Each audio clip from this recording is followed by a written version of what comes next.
Or have you talked to her lately? Okay. Where the fuck do I even begin? Let's start with the summer. The summer, when they say cruel summer, when they say the summer is a killer. This summer was a killer. When they say in the dead heat, in the heat, when they say anything referring to the summer and mortality, this has been that summer. Just to get it out the way, it has been insane. The deaths, the amount of deaths, literally two, three, four handfuls of celebrities and everyday people have been passing. And I don't know if there's any real significance to it, but there's something to notice. There's definitely something to see there. Um, I got to read what Eddie Griffin said because apparently he had some idea about Malcolm Jamal Warner. And also, everybody, all the women, so many women. I don't know if he was like a player, Malcolm Jamal Warner. I don't know if he was like a ladies' man, of course. I love Malcolm. I always thought Malcolm Jamal Warner was very attractive and face and build and just stature, everything like that. So, you know, I'm not surprised by that. But everybody from that lady, what's her name from the one? What you call it? Um, we love Mr. Clark. When nobody had a father, Mr. Clark was the father we never had. You know, from Lean on Me to Tempest Bledsoe. Raven Simone was very emotional. She couldn't even talk about it. Tracy Ellis Ross posted pictures. Her and that girl from Lean on Me, they posted pictures very like he wasn't in a relationship with anybody. And I think he had a wife. So many of those types of things from so many different types of people. In my mind, in my perception of things, when all of that outpouring comes out, I feel like those are natural deaths. Like he really did die. Like it was accidental and nobody expected that. So that's what they responded that way. Most times things, people die and it's just like, oh, this, that for like the day. But it's like it went on for a couple weeks. But Eddie Griffin said something about him, the situation not making sense. Also too is like how proud are you that you would go swim in a riptide and how proud are you that that you that you would go swimming in a riptide. And then so many videos came out about riptides. There was a post on Facebook when I was looking for like what the conditions were in Costa Rica and stuff like that. And it was like, yeah, it was pretty bad. I was there at the same time as him. I just deleted it actually off my phone, but they were like, I was there at the same time as him, and the weather was so bad. And there was there were notices and people were telling things and stuff like that, like be careful in the water because this is a season, blah blah blah. And then I think Candy was just in Costa Rica too, or someplace on the beach, and her and Tyler are walking on the beach, and you could see the V's in the water and stuff like that. It's just like, okay, so this is the situation. And then if he was there with his daughter, why would he go swimming in water that was dangerous if he's there with his kid? Like that don't make sense. Also, Malcolm Jamal's Warner number coming up don't make sense either. But the number thing is the baseline of the collective. We're always trying to figure out the reasons why things happen, because there's always more to the story than just, oh, he died, that's sad. But sometimes things are situated and sometimes things are set up and sometimes things need to happen in a certain way and people's times are up. And obviously Malcolm Jamal Warner's time was up. Freaking, well, no, Ozzy, just like, what's his name? From Don't Call Me White Girl. Mona's, her sidekick, Stack, Slud, Sticks, whatever his name was. They were talking about the Osbournes. The Osbournes classic television, no matter black or white. I was very proud. I was very happy that they were like, oh, we watched the Osbournes. Because I was like, Osbournes crossed cultures. It wasn't just for white people. It was the thing. It was the show to watch because it was unprecedented. There was no show like that ever, and they were rich, and like he said, they lived in a castle and they did things and stuff like that. And I love the setup and the house and the dynamic and stuff. But like he said, every episode I was expecting Ozzy to die. He just had that type of demeanor and that type of, that way about him that he just seemed like he was on his last leg every episode. But the show went on for seasons, and he survived for years. So now he's older, and now it makes sense and stuff like that. But even them, and I understand your husband dies. I get that, and I understand. And I understand your father dies. I get that. But if your father has been sick for years, and I'm not talking about Osborne days, but like obviously he has been deteriorating.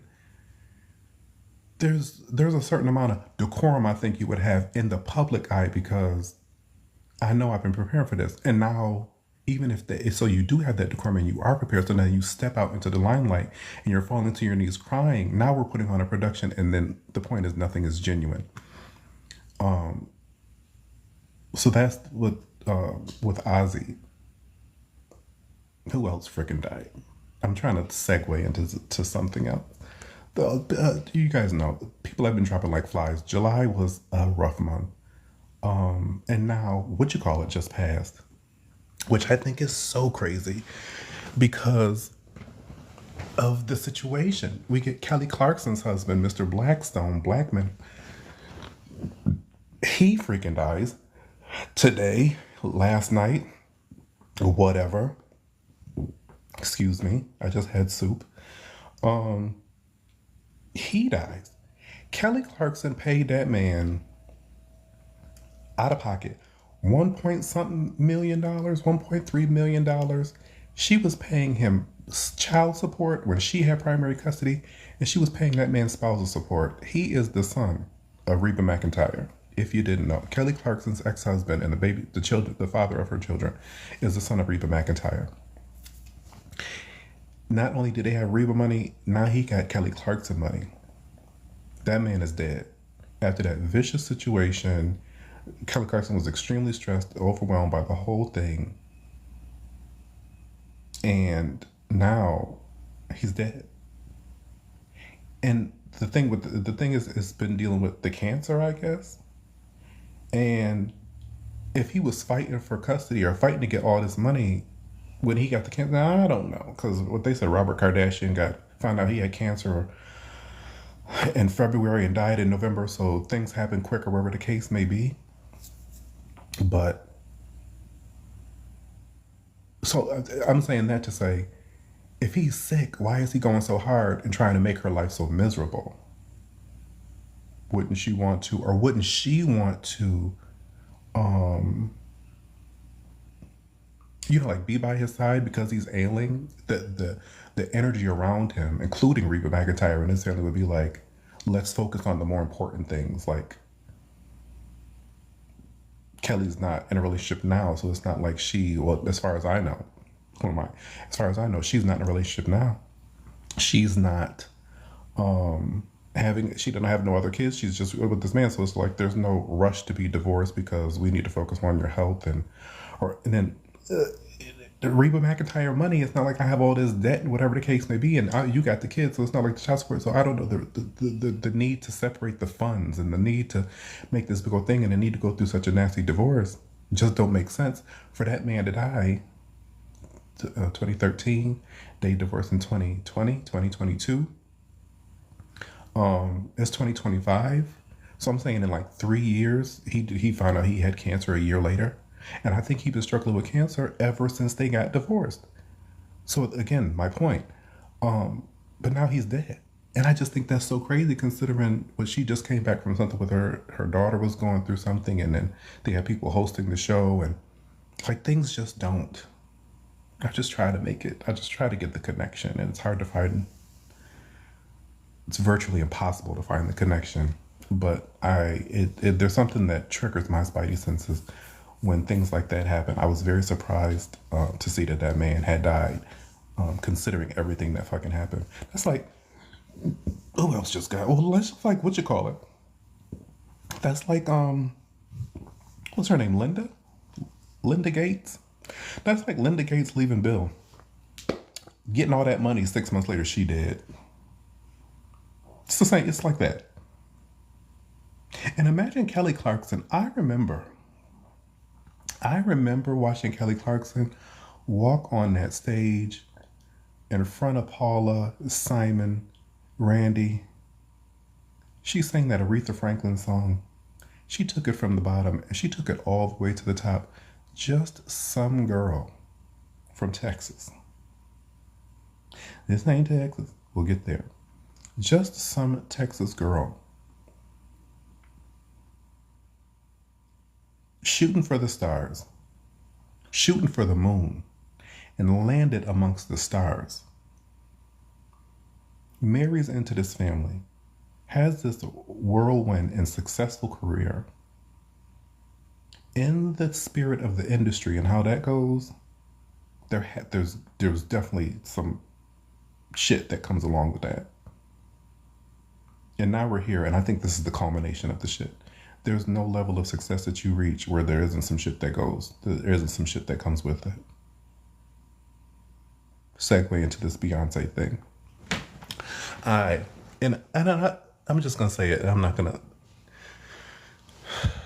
because I don't want to apologize or even try to justify. But I'm a obviously Beyonce fan, singer. The Beyonce is a part of me. And I'm sure you guys understand what I mean when I say that. Beyonce is a part of me. Growing up, becoming of age, getting older, experiences. There's a song, there's an album, there's a moment Beyonce has resonated, Beyonce has been a part of. That's the connection I have with her, period. Back in the day, yes, I was more of a diehard fan. You gotta be blind. You gotta be blind to be a diehard fan. You have to be blind and unaware. No shade to anybody, but you gotta be blind and unaware. As I've gotten older and I see the things happen and I start to read and I have my own ways, my own ideas, and then I see Jay-Z and then I see the things and the things and the things, and some things just don't make sense. And you wonder why people put themselves in these situations, or you wonder why they don't address the situation that you in a way that you might expect them to, and things like that. So that's that. When I make these videos about Beyonce, about her team is A1. Quality team. They keep her looking as best could be. They keep her tight and right. Her wig's not falling off. It didn't get caught up in that fan and fall off. She throws it around and it choreographs itself, and that wig does not come off. She gets these ad in print, and of course she was working with, excuse me, Pepsi and Levi and Tiffany and these long-standing big bank companies. Of course she is. Of course Beyonce works with them.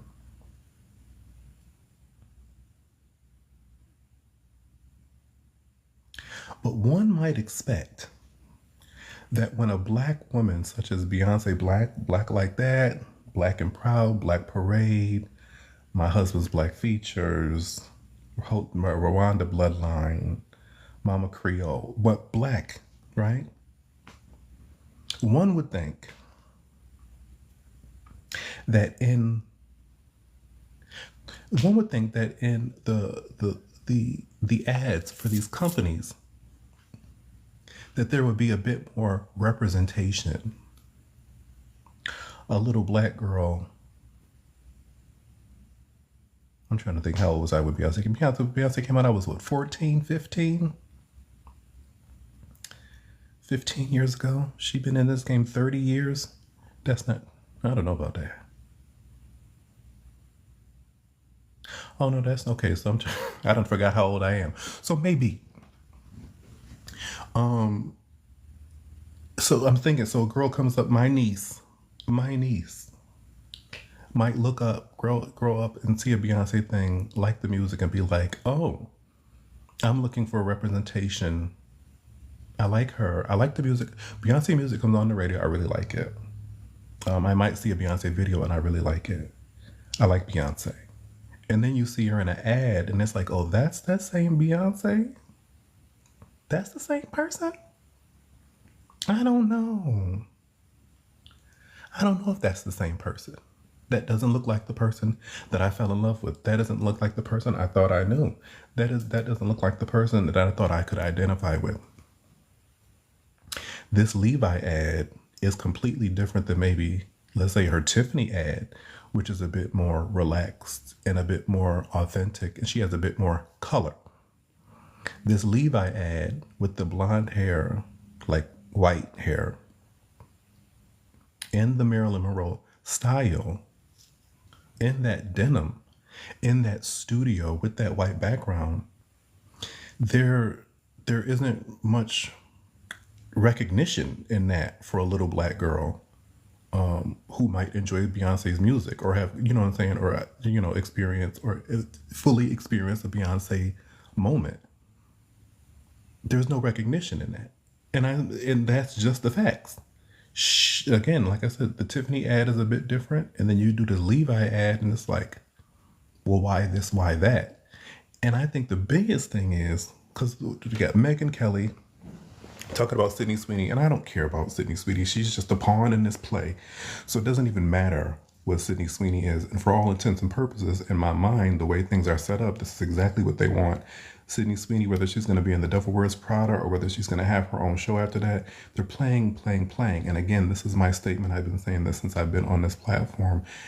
On the backs of blacks, regardless of whether Beyonce is black or white, which she is, on the backs of blacks. Do they prop up other people? Do they prop up another culture? Do they prop up another trend on the backs of blacks? And they continue to gain. The other people continue to monetize and benefit from those types of comparisons. So I don't really care about Sydney Sweeney. And for that point, Beyonce being in this industry for over 30 years, I don't say over 30 years. She's been 25 years. Ain't been 30 years. I'm only 37. Only. So, having been in the industry that long, you should know. I'm not saying she need to put on an afro. And I'm not saying she need to wear braids. But you have worn afro. Well, she ain't worn an afro since Foxy Cleopatra. But you have worn braids. You have the ability to style yourself in a way that is a bit more likening or familiar to people that you market yourself to. Because all that black stuff, that's for black people. That's not for white people. White people want the beat and white people want the affectation of Beyonce. Black people want the music and they want the lyrics and they want, you know what I'm saying? They want the vibe. And she vibe checks for black people in her music was before things are getting a little rocky right now. And this is the point of it because now there's a transition. So when Piers Morgan says she's culturally appropriating, that's true. I don't think there's anything wrong with that. I think the black people, I think there isn't enough attention drawn to that point. We let it pass. If Kim Kardashian's tan is too dark, immediately they say she's blackfacing. If Khloe Kardashian puts on if Khloe Kardashian puts on a Bob Mackie dress and a big wig, people think she's culturally appropriating fucking Diana Ross. It's just that double standard. If the word double standard is going to stand and be a fixture in people's vocabulary, it has to apply to all situations. And that applies to Beyonce. Why are you trying to affect this white woman when you have this black following and you yourself are a black woman? If you wonder why I'm using the air quotes, check out my video. Check out the playlist, the Beyonce playlist. It's Queen Bee playlist. Check it out. It's that sort of thing. And that's how that's the playing in my face that I don't like with these artists like that. I don't like the playing in my face. Oh yeah, I'm black like that. I'm gonna put T.S. Madison on the thing, and I'm gonna get all the people involved, the trans people and the LG Libiquita team, and I'm gonna get all the people involved. But you don't really stand. You don't stand by none of that. You don't stand by none of that. Your team is amazing. They make you look great. Your music is great. I've danced. I've sang. Concerts are. I had a better time at a Lady Gaga concert. I'm not gonna hold you. I went to the Miss Carter tour, or her and Jay Z. I think in 2018. But I went to a Lady Gaga concert. I'll never forget that. Meanwhile, but it's great. You know, you are the queen or whatever. But even as the queen, there's just a responsibility that you have to the people. And I don't think she really holds up that level of responsibility to the people. She just lets it go. So when Megyn Kelly says her image is generated, her image is bought and paid for, it's nothing authentic and things like that, that's accurate. That's accurate. And people want to spend so much time beating down an opinion that they don't believe or opinion that they can't take from somebody because Megyn Kelly's hair is bleach blonde and she said things about Jesus being white or whatever the case may be. Sometimes I say dumb shit. Sometimes your mother says dumb shit. Sometimes your uncle says dumb shit. But some other times it's like, they said something too. Let me think about that. Let me consider that. That's the thing. We can't. That's the thing. What happens in the industry is they always try to discredit people like Piers Morgan and Megyn Kelly and Kanye West and Candace Owen. Discredit them so that when they drop the bomb, when they bring up the fact, Cat Williams, even Gary Holcomb and fucking Charleston White, try to discredit these people so that when they drop the truth, it's like, oh, they're just, they're crazy. They don't know what they're talking about because this is their history and these are the things they said before. No, you have to be a critical thinker. You have to be an independent thinker. You have to know, I don't want to use that one, stand for something or you fall for anything. But you have to know that there's more to it than what they want you, than what they want to feed you, than what they're feeding you. And you have to dissect what it is that they are feeding you. You have to understand why they're feeding it to you. And the thing is too with Beyonce, it's like it doesn't matter what she does. And I'm not calling for a petition. I'm not trying to bring her down. I'm not trying to, but awareness, in the words of Funky Daniva, awareness. There has to be awareness. There has to be accountability as well. And I don't think she's accountable in that way because this shit's gonna go on. She's not going to address it. Tina's not going to address it. Um, and it's just they're gonna move on to the next thing. The Levi's are gonna sell or whatever the case may be. Let me tell you who's gonna buy them fucking Levi's.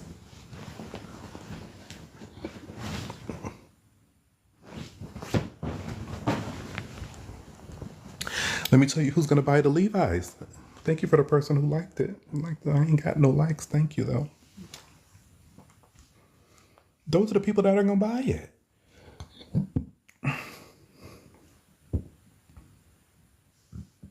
So when you black like that,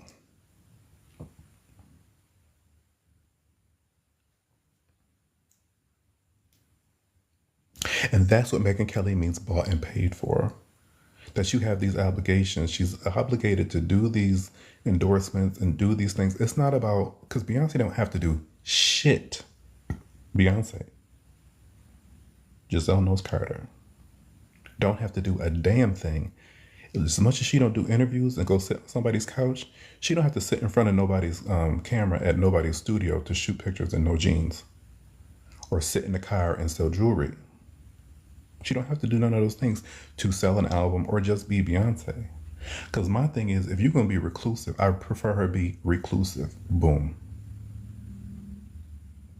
Be reclusive. Be reclusive. And when you pop out, be inclusive. Do not every time you come out and you make people spend thousands of dollars to be in your presence or engage or whatever the case may be, thousands of dollars on fucking tickets, thousands of dollars for fucking jeans, thousands of dollars for fucking jewelry. You have to. You might as well be inclusive because the people that you market yourself to obviously are going to want to do your things. Now you market yourself to white people. That might leave somebody who's not white questioning why you're marketing yourself to white people. Why is it that when Kim Kardashian steps out, she might be a bit more toner, her tone might be a bit more deeper than you, and she might be affecting something more than what you're affecting as a black woman? And now people got a problem with Kim Kardashian. That's what I mean by the double standard. I don't appreciate that. Like I said, if it's going to be a part of people's vocabulary, then it has to go all ways. And I don't think it goes that way with Beyonce. I told you about the dildo in the dryer. Don't nobody talk about that. Album songs and these on these albums where she's misusing words, you know what I mean, and stuff like that, which is silly. But it's like that's the thing. It's like she gets over on these things. She gets over on a lot of things. Like I said, I'm not calling for her takedown or anything, but awareness. And the fact that it takes people like Megan Kelly and shout out to Megan, no relation, and Piers Morgan to just say a little something because that could be swept under the rug too. But that's what the industry wants you to see. That's what they want you to see. That's the intention behind it. But it takes them to say something, and because they're so controversial themselves, people aren't going to understand or even perceive what they're saying. When what they're saying is pretty actual, pretty factual. Because I hate to see it, but she already did Josephine Baker, but that would be in line with her because the whole "baby I can't go anywhere without thinking that you're there," whatever video, deja vu, whole deja vu thing is Josephine Baker. So there could have been a Josephine Baker. And I'm sick of a Josephine Baker reference. I'm sick of a Josephine Baker reference, just like the gays are tired of a Queen Elizabeth reference on Drag Race, but not Queen Elizabeth. Let Them Be Cake reference on Drag Race, same thing, but that would be more in line. That would be consistent. Going country Going country didn't mean she had to go Caucasian. Because when black people, because that's the whole thing about the Renaissance, and I told you guys, the collective, I told y'all months, if not 2 years ago, that this was a trilogy. The third part would be rock and roll, and these are the things she's reclaiming, these genres of music that were started by black people and blah blah blah. There's no, when black people started country, I'm sure they weren't bleaching their hair white and even wearing I mean maybe denim, but it was like I'm sure it was like a rugged. I have to put up pictures, and when I edit this, because my intention, I'm live now because I want to ramble, and I don't want to edit. I'll edit after. I'll chop and screw this, whatever. But they weren't doing that. They weren't doing that. And when they were singing their songs, I'm sure it was country, the blues, and blah blah blah, and all that shit was heartfelt, and there was a vibe and there was an energy to it. There's no vibe and there's no energy to that.